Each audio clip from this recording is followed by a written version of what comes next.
Сәлеметсіздер ме балалар? Бүгін біз сіздермен биосфера бөлімін бастаймыз.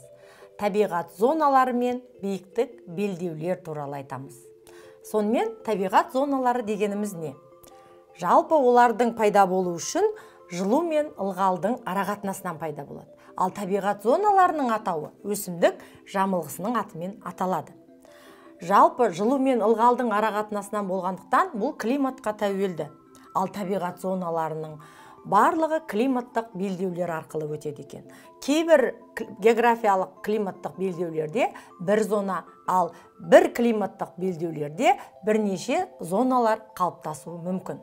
Сонымен бүгін біз сіздермен жалпы ендік зоналық пен биіктік бағыт белдеулік туралы айтамыз. Бірінші, полюстерден экваторға дейін созылып жатқан ендік зоналықты жіктеп өтейік. Олай болатын болса, біздің бірінші табиғат зонамыз арктикалық және міндетті түрде антарктикалық мұзды шөлдер. Бұл балалар біздің бірінші табиғат зонасының атауы. Бұл қай жерде орналасуы мүмкін? Атына сәйкес екі поляр маңында орналасқан. Ауа температурасы тұрақты төмен, жауын-шашын өте аз түседі. Жылудың жетіспеуінен бұл аймақтарда, яғни бұл мұзды шөлдер зонасында топырақ жамылғысы жетілмеген. Сондықтан да жоғары сатыдағы өсімдіктер кездеспейді екен. Екінші зонамыз біздің балалар, ол тундра зонасы. Енді тундра зонасына тоқталайық. Жалпы тундра зонасы солтүстік жартышарда арктикалық және субантарктикалық белдеулерде материктің жағалық бөлігін алып жатыр, ал оңтүстік жартышарда балалар, ол Антарктида жағалауындағы аралдарда ғана кездеседі екен. Егер бұл зонаны сипаттайтын болсақ, климаты өте қатал, күшті желдер жиі соғады, қар жамылғысы 7-9 айға дейін жатады екен, және бұл жерде біз мүк пен қына сияқты өсімдіктерді ғана кездестіре аламыз екен. Келесі біздің үшінші зона балалар, ол орманды тундра. Аты айтып тұрғандай, бұл зона орман мен тундра арасындағы өтпелі зона, субарктикалық белдеуді алып жатыр.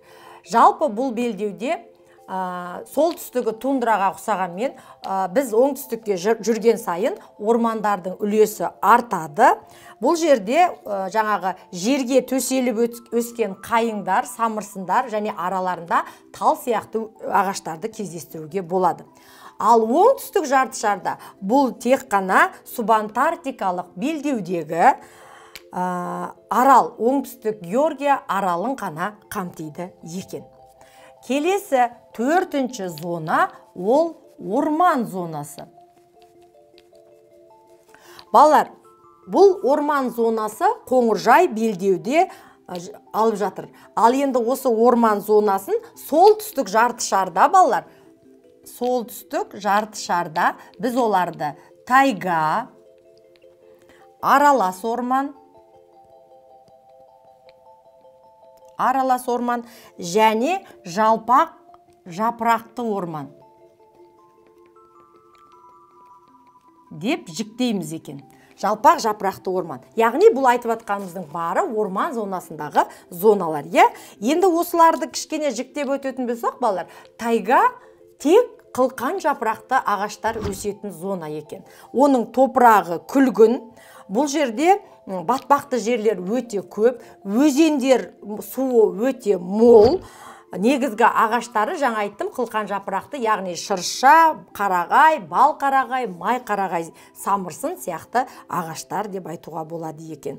Жалпы жазы өте жылы, қысқы ауа температура құрлықтың ішіне өткен сайын күрт төмендеп отырады екен. Және жылдық жауын-шашында ішкі бөлікке өткен сайын азаяды, ал буланушылық көрсеткіші де төмен екен. Яғни жауын-шашында буланушылық көрсеткіші де төмен екен. Келесі аралас және жалпақ жапырақты орман дедік, міне. Бұлардың бәрі орман зонасы балалар, мына орман зонасын айтып жатырмыз біз. Аралас ормандар, екеуінде топырақ әртүрлі. Жалпақ жапырақтыда орманның сұр қоңыр топырағы болатын болса, аралас орманда шымды күлгін екен. Бұлар жалпы материктің теңіз жағалық бөліктерін қамтып жатқан ормандар екен. Келесі бізде тағы бір зона, ол орманды дала зонасы екен. Аты айтып тұр, бұл орман мен дала зонасы арасындағы өтпелі зона болып табылады. Әрине, ол жердегі өсімдіктер жамылғысы да далаға да және орман зонасына да тән деп айтуға болады. Келесі бізде 6-шы зона, ол дала зонасы. Балалар, дала зонасы несімен ерекшеленеді? Жалпы солтүстік жарты шардың қоңыржай белдеуі және 2 субтропиктік белдеуде орналасқан зона, топырағы құнарлы қара топырақ, сондықтан да дала зонасы өте көп өзгеріске ұшыраған. Бұл жерде түгелімен дерлік шөптесін өсімдіктер өседі екен. Келесі зона бізде балалар шөлейт және шөл зонасы. Бұл зоналар 2 жарты шардың қоңыржай, субтропик және тропиктік белдеулерін қамтып жатыр. Жауын-шашын мөлшері буланушылық көрсеткішінен 10-20 есе аз екен. Яғни жауын-шашын аз, буланушылық өте жоғары. Сондықтан да біз білетін ірі тропиктік шөлдер қалыптасқан екен. Бұл жерде сыртқы ерекшелігіне қарай, бұл жердегі шөлдерді, яғни сазды шөлдерді біз тақыр, тасты шөлдерді хамада және құмды шөлдерді эрктер деп атаймыз екен. Келесі зона 8-ші бізде бұл субтропиктік орман зоналары. Орман зонасы. Ал енді субтропиктік орман зонасы. Бұл белдеудің, яғни субтропиктік белдеудің батыс және шығыс жағалық бөліктерін алып жатыр. Батыста бұны біз жерорта теңіздік, бірден жазып кетейік, батыс жерорта теңіздік, қатты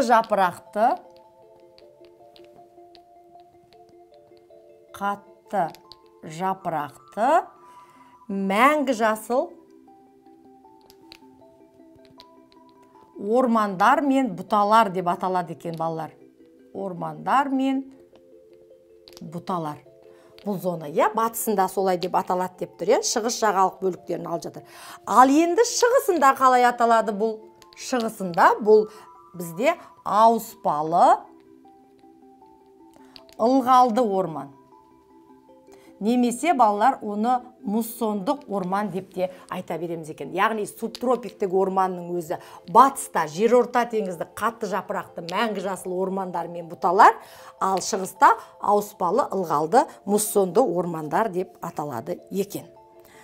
9-шы балалар бізде саванна мен сирек ормандар. Сирек ормандар. Бұл зонаның ерекшелігі неде? Жалпы субэкваторлық белдеуге тән, бірақ кейбір аймақтарда ол тропиктік, тіпті субтропиктік белдеулерде кездеседі. Саваннаның ерекшелігі ол ылғалды және құрғақ болып ажыратылуында екен. Жалпы топырағы қызыл түсті, ал құрғақ саванна қызыл қоңыр түсті екен. Және ол экватордан алшақтаған сайын ылғалдылығынан айырылады екен. Бұл саванна мен сирек орман. Келесі біздің зонамыз ылғалды, мәңгі жасыл, тропиктік ормандар балалар. Тропиктік ормандар. Бұл зона несімен ерекше? Экваторлық белдеуді алып жатыр, ылғалды климат. Бұл ормандарды неміс ғалымы Гумбольдт Гилея деп атаған екен. Ылғалды экваторлық ормандарды, мәңгі жасыл. Яғни оны Гилея деп айтамыз екен. Жалпы бұл орман ағаштары өте биік, жылдық сақина түзбейді, қат-қабат болады екен. Және бұл жерде балалар лиана мен эфипиттер өте жүруге ыңғайсыз жағдай туғызады екен. Және бұл жердегі ағаштардың діңі, жаңағы гүлі діңнен шығады екен, жапырағы да гүлі де. Бұны каулифлория құбылысы деп атаймыз. Және осы ылғалды мәңгі жасыл тропиктік ормандардағы балалар ағаштар вегетациялық құбылысы бір мезгілде болады екен. Бірде жарады, жеміс те береді, бәрі бір кезде бола берген. Яғни вегетациялық құбылысы бір уақытта деп айтуға болады. Бұл ылғалды мәңгі жасыл тропиктік ормандардың топырағы балалар қызыл сары ферролитті топырақ. Біз сіздермен айтып өткен 10 зона, бұл ендік бағыттағы зона. Және тауларда балалар біз табиғат зонасының қайталануын биіктік, белдеулік деп атаймыз. Биіктік, белдеулік. Тақырыбымызда тұр, белдеулік. Ал бұл не? Бұл тауларда балалар табиғат зоналарының қайталануы екен. Жалпы биіктікке қарай өзгеру деп айтсақ болады. Биіктік, белдеулік деген терминді де енгізген балалар Гумбольдт деген ғалым екен. Есімізде сақтаймыз, Жалпы биіктік тауларда алмасу жазыққа қарағанда өте жылдам жүреді, және таудың географиялық орнына, биіктігіне және жату бағытына байланысты таралады екен. Яғни тау қай белдеуде болады, қай зонадан басталады, сол жерден басталып, мәңгі қар мұздыққа дейін кете береді екен. Ол балалар биіктік, белдеулік, яғни таулардағы табиғат зонасы. Сонымен балалар, бүгін біз сіздермен 10 климат табиғат зонасын қарастырып шықтық. Қайталап өтейін: арктикалық және антарктикалық мұзды шөл біріншісі, тундра зонасы, орманды тундра, орман зонасы, орманды дала, одан кейін дала, шөлейтпен шөл, субтропиктік ормандар, оларды екіге жіктедік, саванна мен сирек орман, және ылғалды мәңгі жасыл тропиктік ормандар мен таулардағы биіктік, белдеулік.